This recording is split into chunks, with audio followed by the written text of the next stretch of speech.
Welcome to this installment of Rants of a Middle-Aged Weatherman. I am your middle-aged weatherman, Scott Harbaugh. What I'm going to rant about today, Groundhog Day and Punxsutawney Phil. No, I have no personal vendetta against Punxsutawney Phil. I love Groundhog Day. I love Punxsutawney Phil. I've been to Punxsutawney a couple of times myself over the last 15 years. Once to go up for work purposes, once to go up to have a good time with some friends on a weekend. And it draws thousands and thousands of people.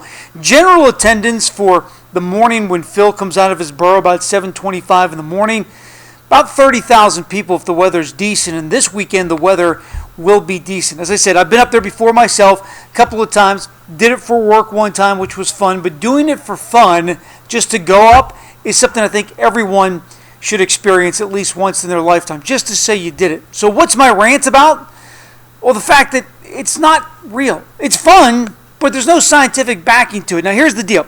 If Phil sees his shadow, that allegedly means 6 more weeks of winter, which means more snow and more cold, which we haven't had any of so far this winter anyway. If Phil does not see his shadow, spring is near, milder temperatures and less snow. Again, this is fantastic in theory, and Phil is wonderful and a lot of fun over the course of the last 130 plus years. This has been going on since 1887. Phil has come out of his burrow the morning of Groundhog Day, which actually has its history in Christianity. It's actually February 2nd is Candlemas. It's technically the end of the Christmas season. And the old adage long before Punxsutawney Phil was if you came out on February 2nd at the end of the Christmas season and saw your shadow, basically that meant that you were going to have more winter and harshness ahead. But if your shadow was not visible, it meant spring was around the corner. Well, this has turned into Groundhog Day, which is a fantastic tradition, not only in Pennsylvania, but all over the world. And there are different variations of Punxsutawney Phil. I believe there's Staten Island Chuck, and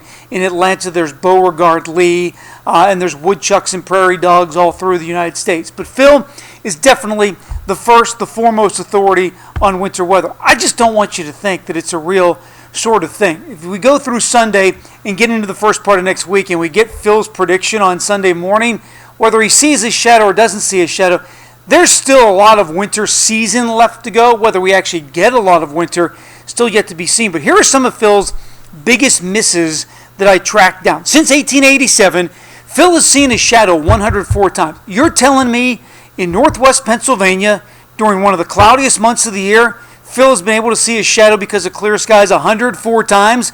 That's where you start getting the science issues right there. Now, in 1919, Phil saw his shadow. That means 6 more weeks of winter.